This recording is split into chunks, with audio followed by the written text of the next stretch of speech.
She was halfway through slicing jackfruit when the scream echoed off the canyon walls. Kira Stone jerked the knife from the fibrous fruit and swung around in the cramped galley of her turquoise and white food truck, Vegan Vagabond. Outside, the Granite Gorge Rock Climbing Festival was in full swing, chalk dust floating in bright sunbeams, music thumping from portable speakers, the scent of her anko-rubbed tofu wafting toward rows of colorful tents. But the shrill cry that rolled down the cliff silenced everything. Conversations stalled. Someone cut the power to the music. Even the ravens wheeled quietly above the sandstone fins. Then came a new sound, a dull, meaty thud at the gorge's base. Kira wiped her hands on a towel streaked yellow with turmeric and stepped to the service window. For a breath, she could see nothing beyond the huddle of climbers' tents and vendor booths. Then a wave of festival volunteers sprinted towards the approach trail. That was where the star attraction, Colton Colt Ramirez, darling of the climbing world, had been attempting the first free solo of Burning Zenith, a vicious, overhanging 5.14 that arced 400 vertical feet above the festival grounds. Kira ducked through the truck's side door, pulse thrumming. She joined the stampede of athletes, judges, and spectators who tore through chalk dust toward the base of the wall. The granite loomed above, streaked orange and purple by lichen and sunset light, beautiful and merciless. At the foot of the cliff, Colt lay twisted on a spill of talus, helmet cracked, chalk bag torn open like an eggshell. His climbing harness, so often photographed in glossy ads, hung from him in shreds. EMTs from the festival's safety team yelled for space and knelt around his limp body. Kira winced when she saw the wrong angle of his left arm and the network of crimson where gear should have stopped the fall. Someone wearing an event lanyard, Lizette, the festival director, crowded forward, face blanched. "Is he breathing?" a medic answered while checking vitals. "Pulse is weak. He's unconscious." Another spectator pointed at the harness with shaking fingers. "Look at the webbing. That's been cut." Murmurs condensed to one word, passed from mouth to ear like a contagion. Sabotaged. Kira's skin prickled. Granite Gorge had always been her refuge, a place where she parked the truck every spring, served Buddha bowls to hungry climbers, and found peace on evening ascents of moderate slabs. The festival was an annual celebration of trust and community. Sabotage did not belong here. Yet there it was, Colt's harness strap sliced halfway through, the fibers frayed not by rock but by steel. The EMTs loaded him onto a litter. A medevac helicopter was already thumping its way up the canyon. As Colt disappeared toward the landing zone, the crowd coagulated around Lizette. She climbed onto a picnic table and addressed them, voice shaking but amplified through a portable PA. "The climbing events are suspended until further notice. Please remain at your campsites. Law enforcement is on the way." Disbelief churned in the assembly. Gear reps whose profits depended on Colt's social media pump exchanged frantic texts. Climbers who'd come to watch the legend break records scowled at the suspended events. Vendors like Kira tasted the metallic tang of lost income. But Kira was tasting something else too. Curiosity, sharp and insistent. 17 years in restaurant kitchens had conditioned her to recognize the moment something went very wrong, when a sauce split or a rival cook swapped salt for sugar. She sensed that same wrongness now, woven through the air like the scent of burnt garlic. She returned to her truck, closed the service hatch, and sat on a milk crate, staring at her cutting board. The jackfruit looked like flayed muscle. She breathed in 3 times, just like her yoga instructor mother had taught. Inhale clarity, exhale fear. It didn't help much. A knock at the side door made her jump. It was Rowan, her lanky friend who ran Chalkstorm magazine.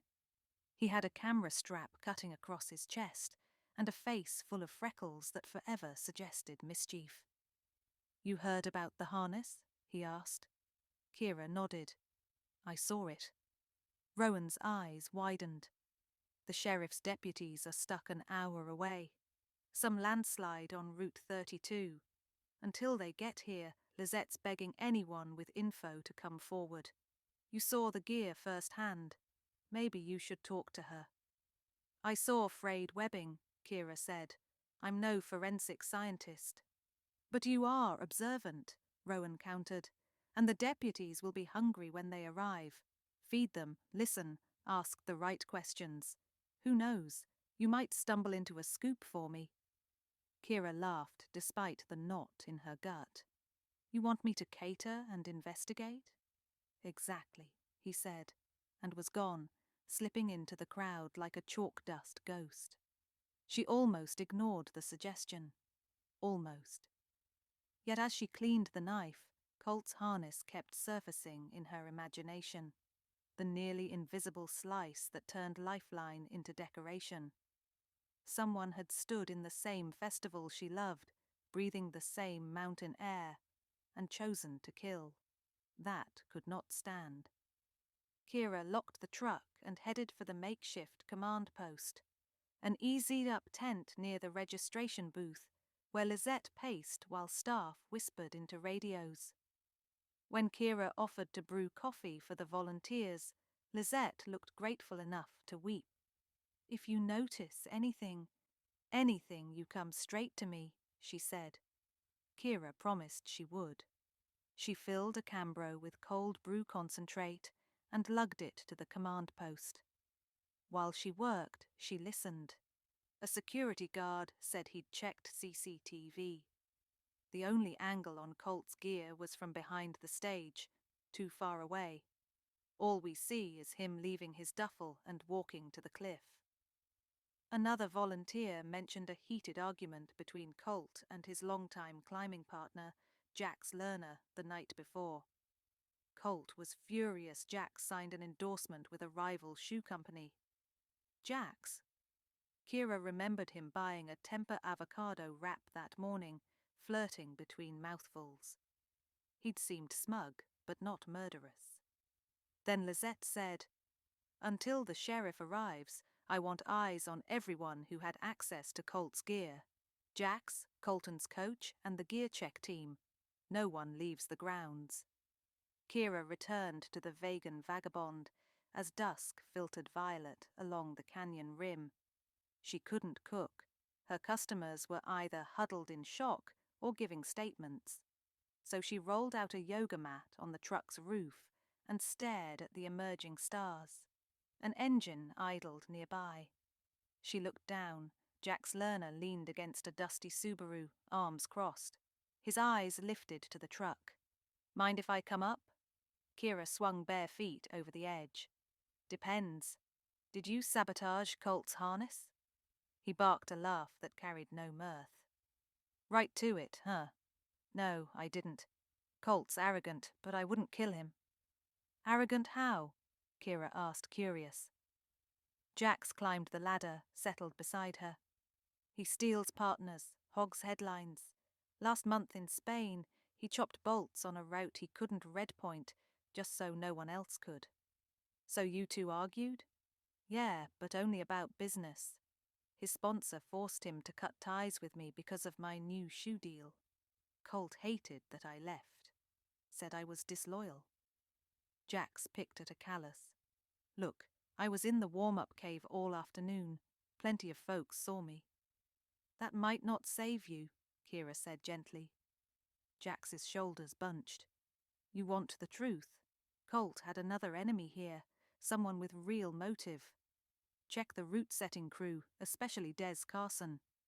Colt humiliated Des on Instagram last month, said Des's crimps were kindergarten plastic. Lost Des a big contract. Where can I find Des? Bouldering pit, probably drinking, but if you sniff around, keep my name out of it."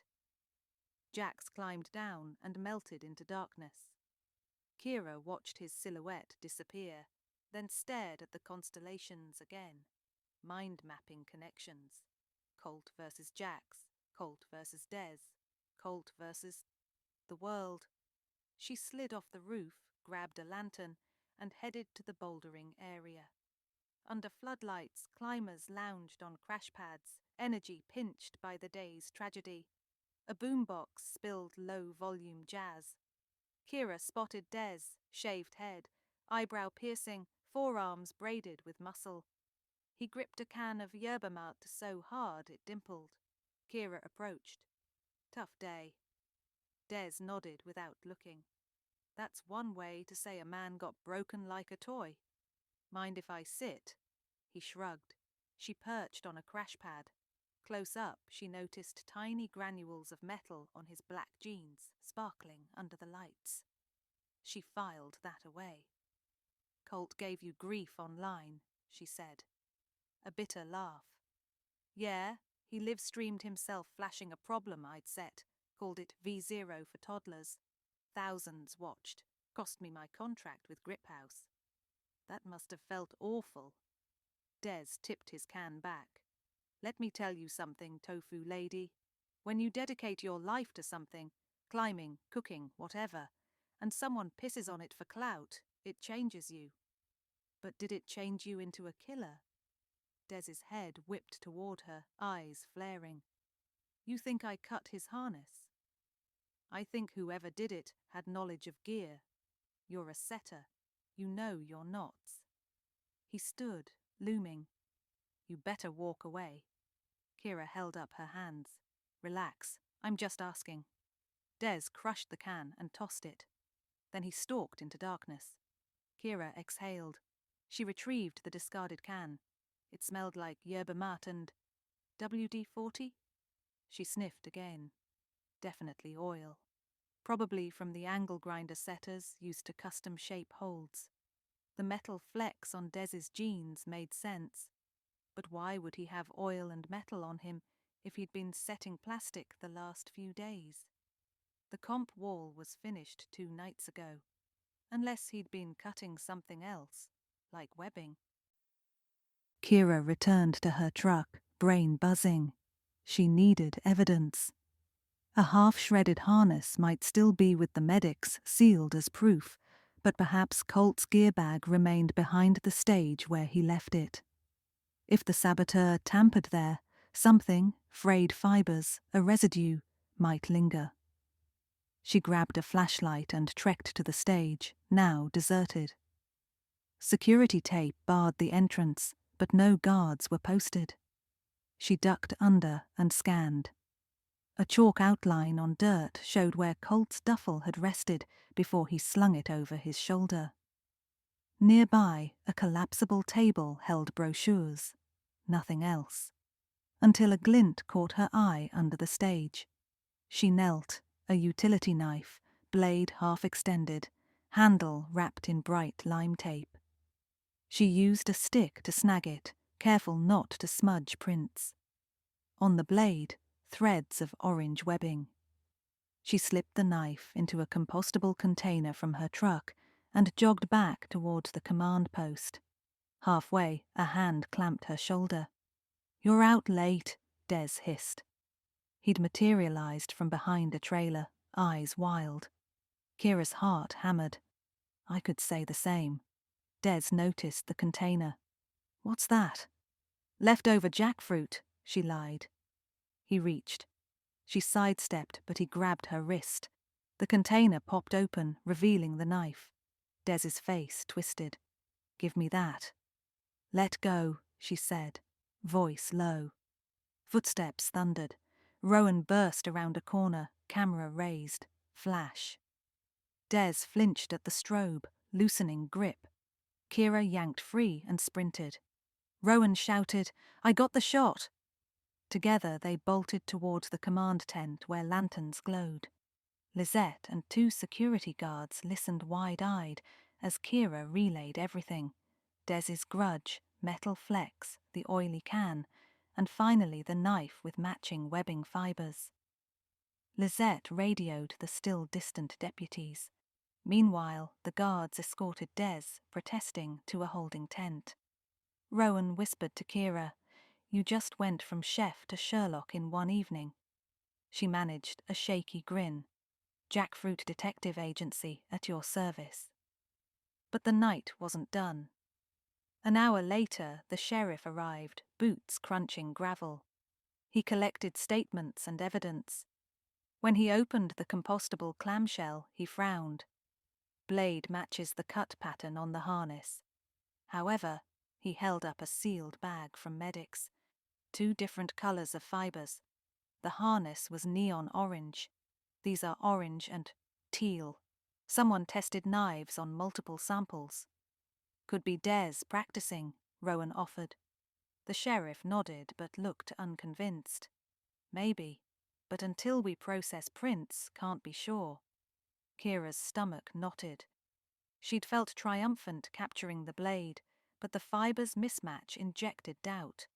Had she chased the wrong culprit? Unable to sleep, she brewed chamomile in the truck, staring at the gorge lit by moon. Another memory surfaced. Des's jeans glittering, metal dust. Could metal dust come from sharpening a blade on a grinder? Yes. Could others have such dust? The root setters shared tools. She needed deeper perspective. She paged through Rowan's photos on his camera. The flash frame of Des grabbing her was dramatic, but something else snagged her attention. Behind Des in the photo stood a shadowy figure ducking behind a porta potty. Zoomed, the silhouette wore a reflective logo on a jacket. Apex Ropes, Colt's main sponsor. That jacket belonged to Lacey Finn, Colt's marketing manager, and, Kira recalled, part of the gear check crew earlier. Lacey had access, motive if sabotage generated publicity, or if insurance settlements mattered. Kira whispered, "Rowan, did Lacey film Colt's ascent?" Rowan perked up. "She live-streamed it for Apex's channel. Why?" "Any good marketer knows tragedy sells. What if Apex's viewership spikes, sympathy merch, donation drives, all pointing back to their brand? And Lacey's been complaining Apex was about to drop Colt for being toxic. A near-death comeback story is gold." Rowan frowned. "That's cold, even for corporate." "Cold as ice," Kira murmured, heart sinking as she remembered Lacey buying iced lavender lemonades from her truck twice. Each time she'd worn nitrile gloves for sanitation, but maybe to avoid fingerprints. Before dawn, the sheriff summoned everyone to the mess tent. "We have prints on the knife," he announced. "None match Des Carson. They belong to Lacey Finn." Gasps rippled. Lacey, standing among Apex reps, stiffened. "That's impossible. I used that knife to open merch boxes, but I didn't cut a harness."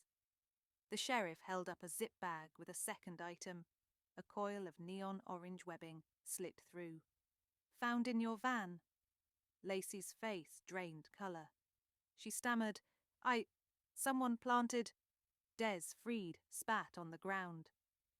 "I knew Colt's sponsor was shady, but murder for marketing." Lacey shook her head violently. "I wasn't trying to kill him. It was a stunt. The webbing I sliced was part of a dummy harness we filmed for a gear failure awareness campaign. The real harness was untouched. At least that's what I thought. Someone must have swapped them." Kira searched Lacey's eyes. They brimmed with confused tears.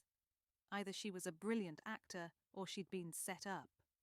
Kira's instincts, the same ones that tasted cumin in the wind, leaned toward the latter. "Who else had access to the Apex van?" Kira asked.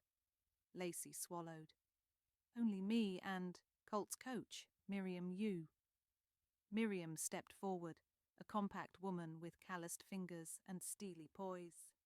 "Lacey, don't drag me in." But the sheriff raised a brow at Miriam. "Your fingerprints were on the webbing too." Miriam folded arms. "Of course, I inspected Colt's gear daily. He trusted no one else. If Lacey filmed some safety PSA, I helped. Kira felt the conversation slipping into chaos. She closed her eyes, breathing through noise, searching memory. Earlier that day, before Colt started up burning Zenith, she'd served him a smoothie.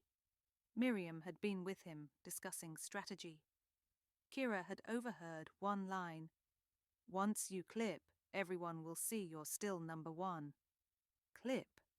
But Colt was climbing solo. No rope, no clipping. Or had Miriam told him to clip the rope at the last minute for drama? Kira's eyes snapped open. "Sheriff, can we examine Colt's remaining gear? Especially the rope he left behind." A deputy fetched the coil from the gear corral. The sheath was fresh, bright yellow. Kira peered closer. Just past the middle mark, individual yarns were scuffed, as if abraded on a sharp edge, but deeper than a single fall would make. Someone had pre-damaged it. Miriam's face tightened. "He never used that rope today. Why is that relevant?" Kira spoke slowly, pieces aligning like holds on a root. "Because whoever sabotaged the harness probably sabotaged the rope too, hedging bets. That suggests deep familiarity with his equipment and routine. Someone inside his circle." Rowan whispered, "Miriam's been Colt's coach 10 years. Lizette added, "And rumor is Colt was about to fire her. Said she took too large a share of appearance fees." The sheriff eyed Miriam. "Miss Yu, where were you between 12 and 2 p.m.? Miriam lifted her chin. "Spotting Colt's warm-ups, plenty of witnesses."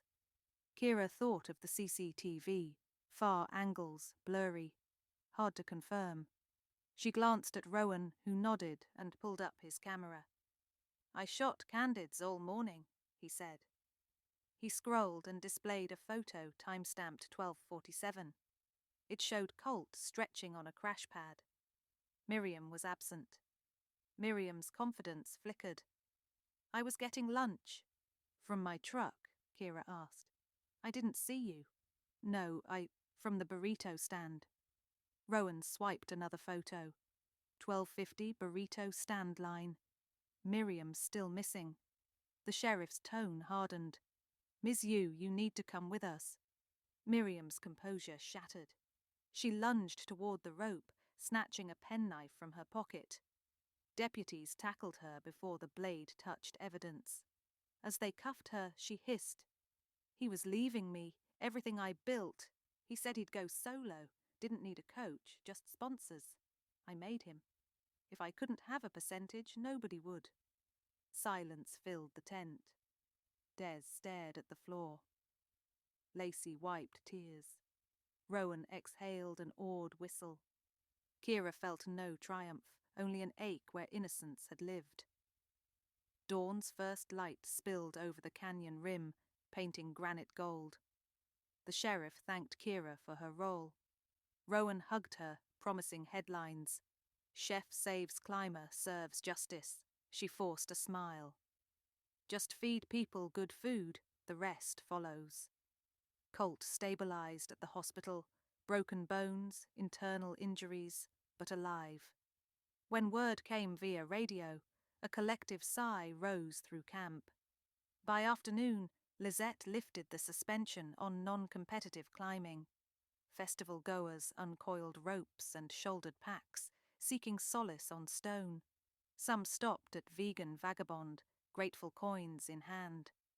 Kira served bowls piled with smoky jackfruit, pickled onions, and lime creamer.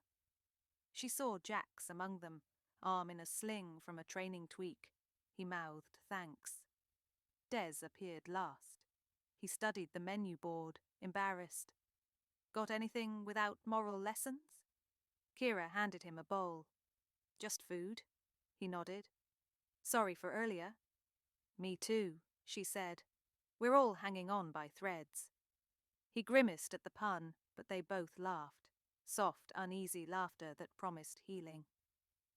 That evening, the festival hosted a vigil under a sky salted with stars. climbers held headlamps aloft, their beams forming constellations that mirrored the heavens. Rowan recorded, Lacey organized a relief fund, and Kira brewed cacao-spiced hot chocolate. She sipped from her mug and gazed up the sheer face of burning zenith. Its holes shimmered under lanterns like embers frozen in rock. Humans loved this wall because it forced them to confront gravity and mortality. The sabotage had only sharpened that edge. But community, messy, loud, defiant, was the rope binding them. Rowan sidled up. Think you'll add detective work to the menu? Kira shook her head, lips curling. Nah, but if mystery finds me, I'll climb it. She raised her mug toward the cliff, salute and promise both. Then she went back to the truck, where onions waited to be caramelized, and Dawn's prep would begin soon enough.